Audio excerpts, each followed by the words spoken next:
میرے اور آپ کے دماغ میں اور ذہن میں ایک شیطان نے یہ بھوت بھر دیا ہے کہ صرف فرائض کا ادا کرنا کافی ہے مسلمان ہونے کے لیے، معاشرے کا کہ احکام کا وہ درجہ نہیں ہے جو نماز، روزے، حج و زکوٰۃ کا درجہ ہے۔ اگر کوئی ایسا بھی کر لے تو ٹھیک ہے، ورنہ کوئی ایسی سخت بات نہیں ہے۔ اور میں کہنا چاہتا ہوں آپ سے، اس بات کو صاف کرنا چاہتا ہوں کہ جتنی نفرت ایک مسلمان میں بت پرستی کی ہونی چاہیے، اللہ کی قسم ایمان صرف یہ ہے کہ اتنی نفرت ایک مسلمان میں غیر مسلم کے طریقے پر اپنی ضرورت کے پورا ہونے میں نفرت ہونی چاہیے۔ اگر یہ نہیں ہے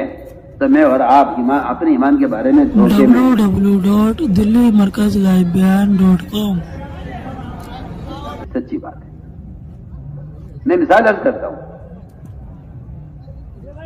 آپ کا خیال یہ ہے کہ نہیں، سنت کا وہ درجہ نہیں ہے جو فرائض کا ہے، اور ضروریات کا وہ درجہ نہیں ہے جو عقائد کا ہے۔ آپ ذرا سنیے، میں ایک قصہ آپ کے سامنے عرض کرتا ہوں۔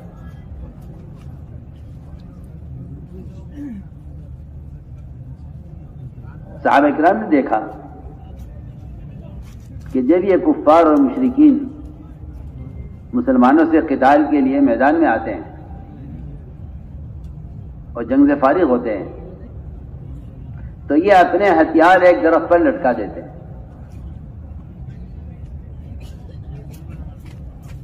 ایک سہولت ہے، ایک طریقہ اچھا لگا، اختیار کر لیا۔ اختیار کیا نہیں بلکہ آگے پوچھا، یا رسول اللہ آپ کا کیا خیال ہے اس بارے میں؟ جیسے یہ کرتے ہیں ایسے ہم بھی کر لیں، اس بارے میں کیا خیال ہے؟ سوال یہ کیا تھا صحابہ کرام نے کہ جس طرح یہ ہتھیار دفعہ لٹکاتے ہیں، ہم بھی اگر کوئی ایک درخت ایسا کر لیں اور ہم بھی ان کی طرح اپنے ہتھیار لٹکا دیں گے درخت پر۔ آپ جواب سنیے، آپ صلی اللہ علیہ وسلم نے اپنے صحابہ کو، اپنی امت کو اجتماعی طور پر غیروں کے طریقوں سے کیسے دور رکھا جائے، اور اس ایک عمل کی نفرت پیدا کرنے کے لیے آپ نے جو جواب دیا ہے وہ جواب واقعی قابل غور ہے، اور وہ جواب بتلائے گا کہ ایک ضرورت غیروں کے طریقے پر پورا ہونے کا کیا درجہ ہے۔ آپ نے فرمایا جواب میں کہ تمہارا مجھ سے اس کام کی اجازت لینا، تمہارا مجھ سے اس کام کی اجازت لینا یا اس کا مطالبہ مجھ سے کرنا کہ ہم بھی ایک درخت کر لیتے ہیں ان کی طریقے پر، تمہارا مجھ سے یہ مطالبہ کرنا، یہ تمہارا مطالبہ بالکل ایسا ہے کہ جب موسیٰ علیہ السلام بنی اسرائیل کو لے کر بحر قلزم سے پار ہو گئے اور فرعون غرق ہو گیا، اور موسیٰ علیہ السلام پار ہو گئے اپنی قوم کو لے کر، تو ان کا گزر ہوا کچھ لوگوں پر جو اپنے بت کی پوجا کر رہے تھے۔ انہوں نے کہا اجعل لنا الہا کما لہم آلہہ، ہمارا بھی ایک ایسا بت ہونا چاہیے پوجا کرنے کے، جیسے یہ کر رہے ہیں۔ آپ صلی اللہ علیہ وسلم نے اپنے صحابہ کو جواب یہ دیا کہ تمہارا مجھ سے اس درخت کا مطالبہ کرنا ایسا ہے جیسا بنی اسرائیل کا بت کی پوجا ہوتے ہوئے دیکھ کر ایک بت کا مطالبہ کرنا۔ انہوں نے نعوذ باللہ یہ نہیں کہا تھا کہ ہم کسی بت کی پوجا کرنا چاہتے ہیں، نعوذ باللہ۔ یہ میں عرض کر رہا ہوں کہ یہ ایک ضرورت ہے وقتی۔ عبادت میں آئیے، عبادات میں اہم عبادت روزہ ہے، جو سب نماز سے اور زکوٰۃ سے اور تمام فرائض سے زیادہ مجاہدے کا عمل ہے، بھوکے پیاسا رہنا۔ صحابہ نے عرض کیا، آپ نے پوچھا کہ یہ بنی اسرائیل یہ عاشورہ کا روزہ کیوں رکھتے ہیں؟ کہ جی اسے رکھتے ہیں ہم کہ اس دن ہمیں فرعون سے نجات ملی، اس کے شکرانے میں روزہ رکھتے ہیں۔ آپ نے فرمایا صحابہ سے ہم بھی روزہ رکھیں گے، ہم ان سے زیادہ شکر کے حقدار ہیں، ہم بھی روزہ رکھیں گے، مگر ہم روزے میں ان کی مخالفت کریں گے۔ اگر یہ ایک روزہ رکھتے ہیں تو ہم عاشورہ کے 2 روزے رکھیں گے تاکہ ہمارا روزہ ان کے روزے کا مشابہ نہ ہو۔ آپ غور کیجئے، آپ صلی اللہ علیہ وسلم اپنی امت کو روزے میں ان کے مشابہ نہیں ہونے دے رہے، تو لباس میں، شکل میں، شادیوں میں، کھانے پینے میں،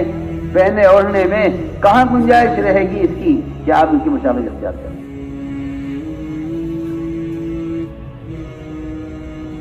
اور آپ صلی اللہ علیہ وسلم یہاں جو میں نے واقعہ آپ سے عرض کیا ہے، دعوت اللہ کی اس یقینی محنت پر قائم ہے جو ہدایت کے لیے شرط ہے، ابدی استقامت کے لیے شرط ہے۔ تو پہلا سوال اس بات کا ہے کہ اس محنت کا حاصل اور اس کا مقصود جس کو اتباع سنت کہتے ہیں، اور اتباع سنت ایمان کی وہ علامت ہے کہ میں اللہ کی قسم کھا کر آپ سے کہتا ہوں، اگر مسلمان اتباع سنت پر نہیں ہے تو ایمان اس کا ناقص ہے، اس کا ایمان ناقص ہے۔ یہ نماز پڑھتا ہو، روزے رکھتا ہو، حج کرتا ہو، زکوٰۃ دیتا ہو، اگر اس کا حلیہ اور اس کا معاشرہ اور اس کی ضروریات اور اگر اس کا طرز زندگی سنت کے مطابق نہیں ہے تو اللہ کی قسم اس کا ایمان ناقص ہے۔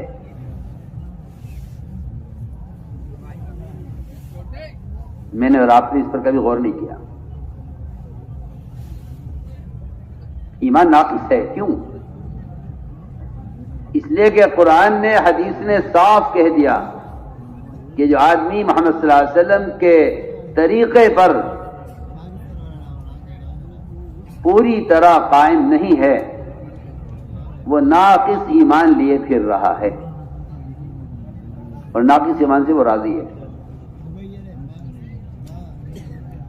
میں اس کی مثال عرض کرتا ہوں کہ ایک بشری ضروریات میں اور بشری حاجتوں میں، بشری ضروریات اور روز مرہ صبح شام پیش آنے والی ضروریات میں ایمان کا کیا درجہ ہے، اور اللہ کی توحید اور نبی کی رسالت کو تسلیم کرنے میں ایمان کا کیا درجہ ہے،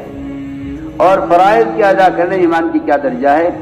میں آپ سے عرض کرنا چاہتا ہوں کہ ان تمام چیزوں میں ایمان کا درجہ برابر ہے، ان تمام چیزوں میں ایمان کا درجہ برابر ہے،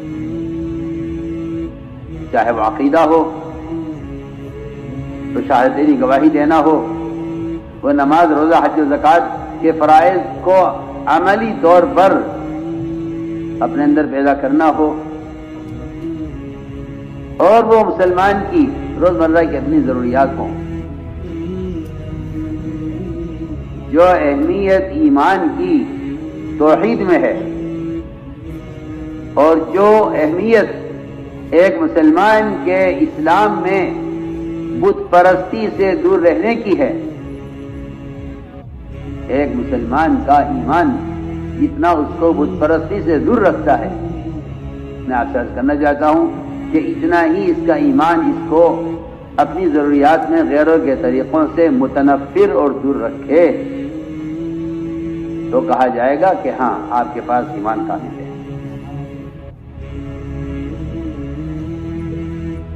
اگر مسلمان کی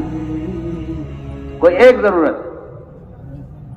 وہ غیر مسلم کے طریقے پر پوری ہو رہی ہے تو حدیث نے انکار کر دیا ہے کہ آپ کامل ایمان پر نہیں ہیں، صاف انکار کر دیا قرآن نے، حدیث نے صاف انکار کر دیا۔ من رغب عن سنتی فلیس منی، ایمان والوں کی جماعت وہ ہے جو اتباع سنت پر ہو، اس لیے فرمایا من رغب عن سنتی فلیس منی۔ اور یہ من رغب عن سنتی فلیس منی، اس حدیث کا تعلق نہ نماز سے ہے، نہ زکوٰۃ سے ہے، نہ حج سے ہے، نہ روزے سے ہے۔ اس حدیث کا